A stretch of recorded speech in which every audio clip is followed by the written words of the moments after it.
아동기 행동장애 제9장 주의력 결핍 과잉 행동장애 5. DSM-4에 따른 ADHD의 하위 유형. 앞에서 DSM-4가 ADHD의 유형을 세 수로 나눈다. 는 것을 언급하였다. 주의력 결핍 우세형, 과잉 행동 충동성 우세형, 그리고 이 둘의 복합형이 그것이다. 여러 나라에서 이루어지고 있는 지속적인 연구 결과를 보면 이 같은 하위 유형 구분이 대체로 타당한 것 같다. 각 하위 유형의 유병률은 어떤 지역 사회 혹은 어떤 임상 모집단에서 표집을 했는지에 따라 다르게 나타난다. 일부 지역사회 연구에서는 ADHD 1의 유병률이 가장 높고 ADHD-HI가 가장 낮다. 임상 연구에서는 ADHD-C의 유병률이 가장 높아서 복합 증상을 나타내는 청소년들이 더 심한 장애나 심각한 행동 문제를 가지고 있음을 시사하고 있다. ADHD-HI에 대한 연구는 상대적으로 적은 편이다. 아직 확실하지는 않지만 ADHD-HI가 ADHD-C보다 더 일찍 나타나며 적어도 일부 사례에서는 시간이 지나면서 ADHD-C로 발전한다는 보고가 있었다. 반면에 주의력 결핍 우세형에 대해서는 여러 해 동안 많은 관심이 집중되었다. DSM-3의 과잉 행동이 없는 주의력 결핍 장애 범주가 포함되어 있었던 사실을 생각해보라. ADHD1이 다른 하위 유형과는 구분되며 ADHD의 타당한 하위 유형이라는 증거들이 많이 있다. 어떤 장애의 하위 유형이 타당성을 얻으려면 그 증세를 비롯하여 기타 중요한 점들에 있어서 다른 유형들과 차이를 보여야 한다.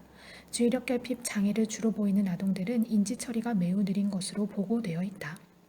이들은 무기력해 보이고 공상에 빠지거나 사회적으로 위축되어 있고 불안해한다. 이러한 특성은 잠시도 가만히 있지 못하고 부산하며 남을 방해하는 과잉 행동, 충동성 아동의 특성과는 임상적으로 전혀 다르다. 이것은 다음에 예시한 팀의 모습에 잘 드러나 있다. 앞에서 제시한 지미의 사례와 비교하여 읽으면 좋을 것이다. 팀은 조용하고 다소 내성적인 아동으로 늘 많은 아이들 속에 묻혀 있었다. 팀의 조기 발달 과정에는 특별한 것이 없었고 행동상의 문제도 없었다. 초등학교에 들어간 뒤에도 팀의 행동과 학업 수행에는 별 문제가 없었다. 그렇지만 발표력이 부족하고 가끔씩 멍하게 있거나 선생님이 질문을 했을 때 미처 알아듣지 못하는 경우가 있었다.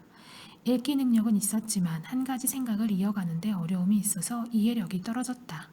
3학년으로 올라갈 무렵 팀은 숙제를 제때 못하는 등의 일로 학교 생활에 문제를 나타내기 시작하였지만 특별 보충을 받을 정도로는 보이지 않았다.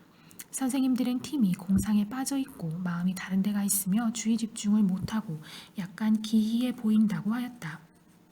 팀의 성적은 점차 들쑥날쑥해져서 B가 있는가 하면 D도 있었다. 팀의 주의력 문제와 나쁜 학습 습관은 고등학교 때 더 큰 영향을 미치게 되었는데 낙제를 하며 결국 직업학교로 옮겨갈 수밖에 없게 되었다. 학업에 문제가 있기는 해도 팀은 친구들을 사귈 수 있었다. 그러나 조직화된 오락 활동에 대해서는 전혀 흥미도 관심도 보이지 않았다. 팀은 학업 문제로 인해 엄마와의 갈등과 긴장이 끊이지 않았는데 팀의 엄마는 팀이 종종 짜증을 내고 말대답을 하며 자신의 잘못에 대해 남을 탓한다고 말하였다. 그러나 다른 측면에서는 고분고분하기도 하였다. 팀이 거의 18세가 되었을 때의 평가 결과를 보면 팀은 보통의 지능에 완성적인 주의력 결핍, 주의 산만, 낮은 학업 성취를 보인다고 쓰여 있다. ADHD-I 유형은 아동은 이러한 증상 이외에도 ADHD-C와 몇 가지 점에서 차이가 있는 것으로 보인다. 이들 아동은 공격성이나 청소년 범죄 같은 품행 문제 및 동시 발생적인 반항성 장애나 품행 장애를 훨씬 적게 나타낸다. 이들은 내면화 장애 증상과 더 큰 관련이 있는 것 같은데 아직 그 관계가 확고하게 밝혀진 것은 아니다. 이들은 또래들로부터 거부당하는 정도도 덜하다. 학업 성취도에서도 차이가 있는데 특히 수학 분야에서 그러하다. ADHD-I는 더 나중에 발병하는 듯이 보이는데 아니면 적어도 임상에 의뢰되는 시기가 더 늦다. ADHD-C는 남아들에게서 더 많이 나타나는 반면 ADHD-I는 여아의 유병률이 더 높다는 주장이 있다. ADHD-I의 핵심 증상 및 관련 특성에 있어서의 차이는 이 유형이 ADHD의 타당한 하위 유형임을 잘 보여주는 것으로 받아들여지고 있다. 일부 연구자들은 ADHD-I를 ADHD의 하위 유형이 아니라 별개의 장애로 보는 것이 더 타당하다고 제안하기도 한다. 밀리치와 동료들은 광범위한 연구들을 개관한 다음 ADHD-I 유형의 주의력 결핍을 반영하는 느린 정보 처리는 하나의 고유한 장애로 규정할 수 있는 특성이라고 제안하였다. 발크리도 이 입장에 동의하면서 이 장애의 핵심은 선택적 주의력의 결여와 느린 인지 처리라고 하였다. 발크리에 따르면 주의력 결핍 우세형은 처음부터 ADHD의 하위 유형으로 간주할 만한 어떠한 증거도 보인 적이 없다. 이들은 연구자들이 이 문제에 대해 체계적으로 연구할 필요가 있다고 주장한다. ADHD-I를 별개의 장애로 간주할 것인지에 대한 연구자들의 입장은 제각기 조금씩 다르지만 연구가 더 필요하다는 점은 모두 인정한다. 연구자들은 ADHD-I와 ADHD-C가 다르기보다는 서로 유사하게 보이는 점이 더 많으며 일부 기능 영역에서 발견된 연구 결과들의 일관성이 부족하기 때문에 아직 충분한 연구가 이루어졌다고 보기 어렵다는 점을 지적하고 있다. 실제로 이 두 집단 간의 신경 심리 검사 결과의 차이는 아주 미미했으며 주의력 결핍과 충동성을 측정하는 대부분의 실험실 연구는 차이를 입증하지 못하였다.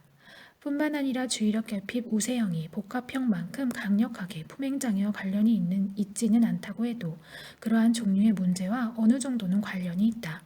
가족 간의 차이나 발달 경로, 치료 효과 등에 대한 연구는 거의 이루어지지 않았다. 이 유형에 대한 연구는 계속될 전망이며 최종 결론이 어떠하건 주의력 결핍과 과잉 행동, 충동성 간의 관계를 이해하는 데 도움을 줄 것이다. 6. ADHD에 대한 개념화. ADHD에 대한 연구자들의 관심이나 이루어진 연구의 양은 매우 방대하지만 ADHD는 여전히 수수께끼이다. 몇몇 이론들은 ADHD의 기본적인 장애를 아주 구체적으로 제시하였는데 이들은 주의 장애만이 아니라 과잉 행동, 충동성까지도 나타내는 청소년에게 초점을 맞추는 경향이 있다. 다음에서 살펴볼 것은 동기, 단기 기억 또는 억제 기능에 각각 초점을 맞춘 세 가지 관점들이다. 1. 동기 결여. 동기 이론에서는 ADHD 아동이 보상에 유난히 민감하다는 것을 강조한다. ADHD 아동은 부분 강화 계획이나 그 밖의 낮은 유인가에 대해 특히 잘 반응하지 않는 것으로 밝혀졌다. 만일 ADHD 아동이 강화에 대한 민감도가 낮다면 이들의 행동을 통제하기 위해서는 더 강력하거나 더 눈에 띄는 보상을 주어야 한다. 이것이 사실이라면 이들 아동이 주의를 기울이지 못하고 과제에 집중하지 않거나 다른 사람의 요청 혹은 지시를 제대로 따르지 못하는 이유는 강화 자극이 너무 약하거나 일관성이 없기 때문일 것이다. ADHD 청소년들은 또 지연된 보상보다 즉각적인 보상을 선호하는 것으로 나타났으며 심지어 즉각적인 보상의 양이 더 적은 경우에도 그러하였다. 소누가 발크는 ADHD 아동이 즉각적인 강화를 선호하는 이유는 보상 자체보다도 지연을 피하고자 하는 것과 더 관련이 있다고 보았다. 그의 분석에 따르면 ADHD 아동은 지연에 대한 혐오감을 가지고 있으며 그렇기 때문에 실제 상황에서 재빠르게 반응을 한다는 것이다. 강화나 유인 자극의 일관성이 없을 경우 ADHD 아동은 일반 아동들과 다르게 행동한다는 것을 보여주는 자료가 있다. 아만, 로베르츠와 펜닝턴은 여러 가지 과제를 가지고 ADHD 소년들을 검사해본 결과 동기 부족이 원인일 가능성은 없다고 주장하였다. 이들은 일부 과제에서 어려움을 나타내기도 하였으며 다른 과제에서는 매우 잘하였으므로 이들이 전반적으로 동기에 문제가 있다고는 볼 수 없다. 뿐만 아니라 이들은 자신이 과제를 잘하지 못했을 때 실망감을 나타냈으며 반응을 수정할 수 있는 경우 스스로 오반응을 수정하기도 하였다. 이러한 일화적인 해석으로 동기가 부족한 것이 아니라는 사실을 입증할 수 있는 것은 물론 아니지만 ADHD의 보상에 대한 민감성과 관련된 의문은 남아있다. 2. 작업기억 결여. 데니와 라포트는 손상된 작업기억이 ADHD의 주요 증상의 기저일 수도 있다는 제안을 하였다. 작업기억은 입력되는 자극에 대한 인지적 표상을 형성하고 단기간 동안 이를 유지하면서 조작하는 데 관여한다. 정보 처리 과정에서 현재의 입력 정보와 관련이 있는 이전 기억 및 적절한 행동에 관련된 기억을 탐색하거나 활성화할 때도 작업기억이 관여한다. 모든 처리가 잘 이루어지면 상황에 적절한 행동이 집행된다. 따라서 작업기억은 행동을 조직화하는 데 중추적인 역할을 한다고 볼 수 있다. 작업기억이 제대로 작동하지 않으면 인지표상이 너무 빨리 사라져서 행동이 제대로 조직화될 수 없는데 이것이 바로 ADHD의 특성이다. 이 주장에 의하면 작업 기억이 실패할 경우 아동의 주의가 다른 환경 자극으로 향하게 되는데 이는 입력된 자극 표상이 곧바로 사라지므로 자극의 입력량을 증가시키려는 행동이다. 이 같은 자극 추구 행동은 ADHD 아동이 나타내는 주의와 활동의 빠른 전환에 반영되어 있다. 단조로운 자극이나 과제로부터 회피하기 위해 주의를 다른 데로 돌릴 수도 있는데 이때 단조로운 자극이나 과제는 짧은 시간 동안 정보를 유지하는 작업 기억 이상의 처리를 요구한다. 요약하면 데니와 라포트는 작업 기억 결여가 ADHD의 핵심이라고 보며 그 결과 주의력 결핍, 과잉 행동, 충동성, 조직화되지 않은 행동 등 ADHD의 여러 증상이 나타난다고 주장한다. 3. 자기조절력과 억제력의 결여. ADHD에 대한 개념화 모델로 가장 널리 인용되는 것 가운데 하나는 더우글라스의 자기조절 이론이다. 더우글라스는 고등정보 처리를 총망라하는 이 폭넓은 개념을 동원하여 ADHD의 과잉 행동, 충동성, 그리고 주의력 결핍 징후를 설명하였다. 더우글라스에 따르면 억제력 결핍, 각성 수준 조절 장애, 행동의 결과에 대한 부적절한 반응 등이 모두 자기조절의 핵심이다.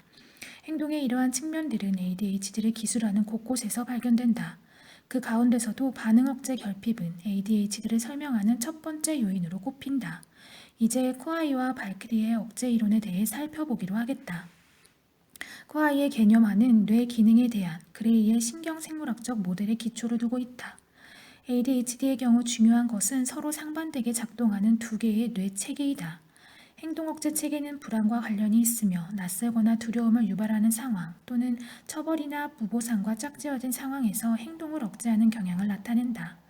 행동 활성 체계는 보상에 민감하며 강화 자극이 있을 때 반응을 활성화시킨다. 코아이는 ADHD의 경우 행동 억제 체계가 제대로 작동하지 않기 때문에 억제력이 부족한 것이라는 가설을 세웠다. 발크리의 개념화에서는 행동 억제가 집행기능 및 자기조절과 광범위하게 연결되어 있다. 이 모델은 과잉 행동 충동성을 나타내는 ADHD의 경우에만 적용된다. 이 모델의 기본 구조가 그림 9-2에 제시되어 있다. 이 모델에서 행동 억제는 다른 집행 기능의 수행에 매우 중요한 역할을 담당한다. 이 집행 기능들은 다시 행동에 대한 운동 통제에 영향을 미친다. 행동 억제는 세 가지 능력으로 이루어지는데 첫째는 그 상황에서 나타날 수 있는 다른 반응을 억제하는 능력이고 둘째는 현재 진행 중인 반응을 억제하거나 중단하는 능력이다. 이 두 억제 기능 덕택에 집행 기능이 가동되어 적절한 자기 조절을 할 수 있는 시간 여유가 확보되는 것이다.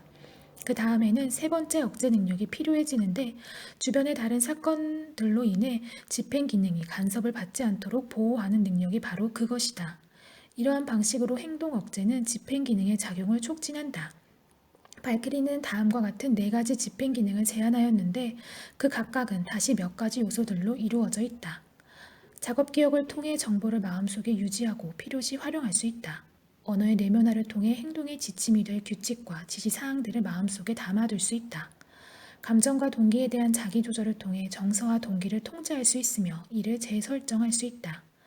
재구성을 통해 경험을 분석, 통합하고 창조적 사고를 할 수 있다. 이러한 집행 기능은 사람들이 자신의 행동을 스스로 조절하는 수단이 된다. 억제에 장애가 생기면 집행 기능이 영향을 받게 되고 따라서 자기 조절에 문제가 발생한다. 뇌 기능 관련 증거에 기초하여 발크리는 뇌 전두 영역의 손상이 억제력 이상과 관련이 있다고 제안하였다. ADHD 아동이 억제 장애를 나타내며 이것이 뇌의 전두엽 영역과 관련이 있다는 증거는 많이 있다.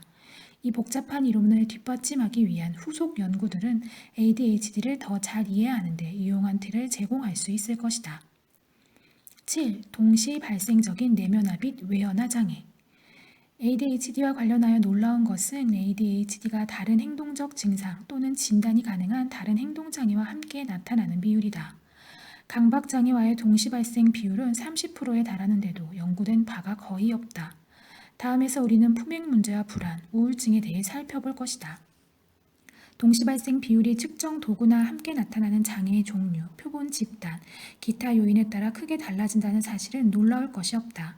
지역사회 표본보다 임상 표본에서 동시 발생 비율이 더 높고 다른 장애가 없는 아동보다는 문제가 있어 의뢰된 아동에게서 동시 발생이 더 잘 발견된다.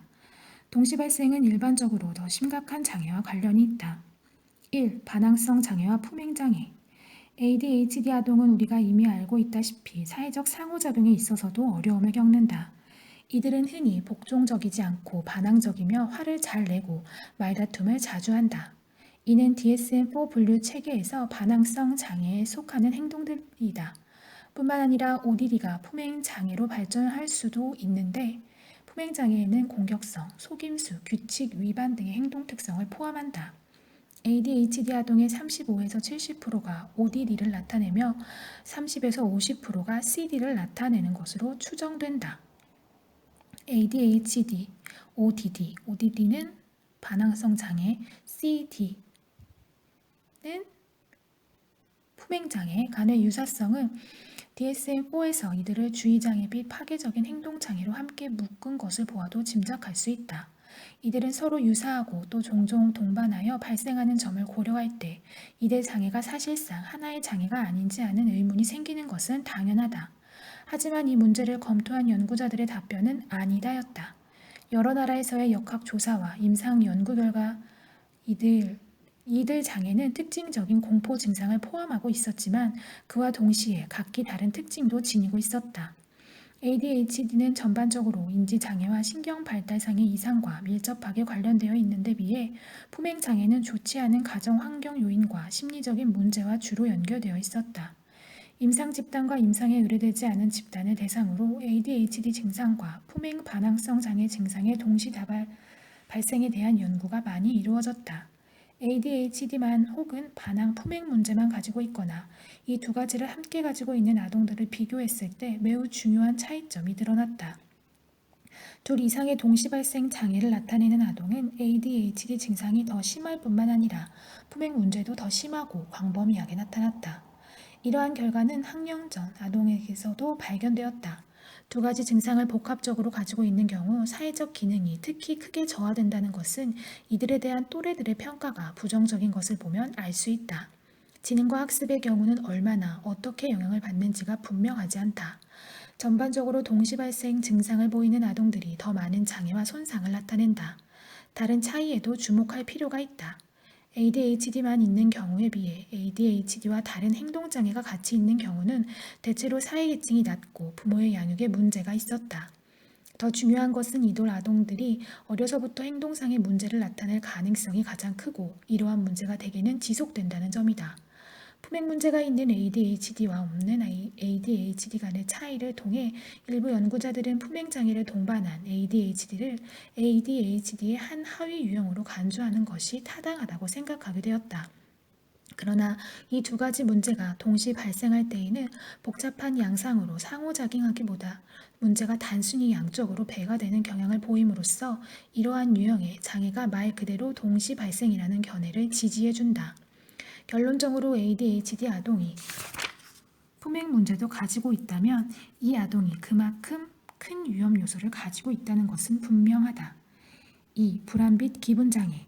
임상 표본이나 지역사회 표본의 경우 ADHD 아동의 25에서 30%가 불안 장애를 나타내는 것으로 추산된다. 이들 아동은 ADHD 문제와 더불어 두려움, 걱정, 그리고 기타 불안으로 인한 불편감을 겪고 있다. 이들 아동은 보통의 ADHD에 비해 과잉 행동과 충동성을 덜 나타내며 품행 문제도 적게 나타낸다. ADHD와 불안장애를 함께 보이는 아동은 ADHD만 또는 불안장애만 나타내는 아동과는 약간 다른 인지 수행 특성을 보인다는 자료가 있다. 이들 장애들 간의 복잡한 관계와 연결에 대해서는 분명 더 많은 연구가 필요하다. ADHD와 우울증 또는 우울 증상과 동시 발생 비율은 아동과 청소년 집단마다 달리 나타나며 임상 표본과 지역사회 표본 간에도 서로 다르다. 가벼운 우울 증상, 우울증, 조울 장애 등이 모두 발견되고 있다. ADHD 사례의 25%가 우울증을, 6에서 10%가 조울증을 가지고 있을 것으로 보인다. 트레우틴과 흰쇼는 공격성이 있으면 ADHD와 우울 증상 간의 관계가 더 강력하다는 가설을 검증해 보았다. 7에서 12세 사이의 ADHD 아동 집단에서 연구자들은 통제 집단보다 더 높은 우울증 자기보고 점수를 확인하였다. ADHD와 공격성을 함께 보이는 집단에서 우울 증상 점수가 특히 높았다. 전체적으로 ADHD 아동의 4분의 1가량이 보통 수준의 우울 증상을 보고하였다. 자아 존중감에서도 통제 집단이 가장 높은 점수를 보이고 그 다음이 비공격적인 ADHD 소년들, 그 다음이 공격적인 ADHD 소년들 순서로 나타났다. 이것은 흥미로운 결과인데 지금까지 ADHD 아동은 자신에 대해 매우 긍정적으로 생각한다고 알려져 왔기 때문이다. 일부 ADHD 아동이 그러할 수는 있으나 집단 전체로 보면 ADHD 아동은 낮은 자아 존중감을 가지고 있다는 것이 이 연구에서 밝혀졌다. ADHD와 함께 내면화 증상이 나타나는 이유는 분명하지 않다. 가정 내의 스트레스와 어려움에 더하여 개인적인 스트레스가 영향을 미치는 것 같다. ADHD와 우울증은 가정 내에서 어떤 관련성을 가지는 것으로 보이는데 두 장애 가운데 어느 한쪽이 아동에게 나타날 위험성은 다른 하나가 가족 구성원에게서 나타날 위험성과 관련이 있다. 이러한 가족 패턴은 이들 장애 간의 연결이 집안 대대로 물려 내려온다는 것을 시사하지만 그 연결을 명시하지는 못한다. 8. 역학 연구 ADHD의 유병률은 전체 학령기 아동의 3에서 7%로 추정된다. 부모와 교사가 자료를 제공한 지역사회 연구에서는 이 수치가 20%까지 올라가기도 한다. 임상 사례 연구는 발병 연령이나 증상이 널리 퍼진 정도 같은 추가적 진단 기준을 사용하는 데 비해 지역사회 연구는 일반적으로 부모와 교사가 평가한 증상만을 기초로 이루어진다. 학년 전 아동기와 청소년기의 유병률에 대해서는 상대적으로 알려진 것이 적다. 임상센터나 학년 전 아동에게 문제를 보고하도록 요청하면 부모와 교사들은 다른 장애보다도 ADHD 증상을 더 많이 보고한다. 아동기에서 청소년기로 갈수록 유병률이 감소한다는 점에서 특히 남아의 경우 연령과 유병률이 상관이 있다. 여아에 비해 남아가 ADHD 진단을 받는 비율이 일관성 있게 더 높아서 ADHD 유형이나 상황에 따라 여아 1명당 남아는 2명에서 9명꼴이 된다. 임상센터에 가면 남아들이 훨씬 많다. 여아에게서 나타나는 ADHD는 한때 남아와 다른 것으로 기술되기도 하였는데 예를 들면 과잉 행동은 전반적으로 적게 나타나고 지적 기능은 더 크게 손상되어 있다는 것이다. 그러나 사회적 기능 손상은 유사한 수준으로 나타나는데 적어도 임상 집단과 ADHD-C 유형의 경우는 그러하다. 연구 결과를 보면 전체적으로 복잡하고 더 많은 연구가 필요해 보인다. 유병률과 사회적 계층 간의 관계는 분명하지 않다. ADHD는 모든 사회계층에서 발견되며 때로는 높은 유병률이 낮은 사회계층 또는 심리사회적 문제와 관련되어 있다는 것은 이미 알려진 일이다. 그러나 그러한 관계가 ADHD와 함께 나타나는 품행 문제 발생의 사회계층별 차이와 같은 다른 요인에 의해 설명될 수 있는지는 알 수 없다. 유병률의 문화권별 비교 자료는 특히 흥미롭다. 성별에 따른 유병률의 차이 및 ADHD가 학습장애 및 품행장애와 관련이 있다는 미국 내의 발견은 다른 나라에서도 확인되었다. 놀라운 것은 전체적인 유병률의 차이인데 임상치료활동의 나라별 차이가 그 같은 유병률의 차이에 일부 영향을 미쳤으리라는 점은 의심의 여지가 없다. 예를 들면 더 엄격한 진단 기준을 적용한 영국에서는 유병률이 더 낮게 보고되었다. 그러나 표준화된 질문지로 행동을 평정했을 때는 그러한 차이가 사라졌다. 문화적 기준의 차이로 인해 유병률이 영향을 받을 수도 있다. 영국과 중국의 자료를 비교해보면 영국 소년이 중국 소년보다 거의 3배가량 더 많은 ADHD 진단을 받는 것으로 나타나 있다. 더 상세히 분석해보면 실제로 중국 소년들이 영국 소년들보다 주의력이 더 강하고 활동성이 약하다. 이번에는 중국, 인도네시아, 일본, 그리고 미국의 임상 전문가들이 비디오에 수록된 내용을 보고 소년들의 행동을 다 같이 평정한다고 가정해보자. 중국과 인도네시아 임상 전문가들의 과잉 행동성에 대한 평정이 일본이나 미국 임상 전문가들의 평정보다 더 높은 점수를 나타낼 것이다. 이러한 사실은 어떤 행동의 비정상 여부를 판정하는 데 문화적 기대와 가치관이 영향을 미친다는 것을 시사한다.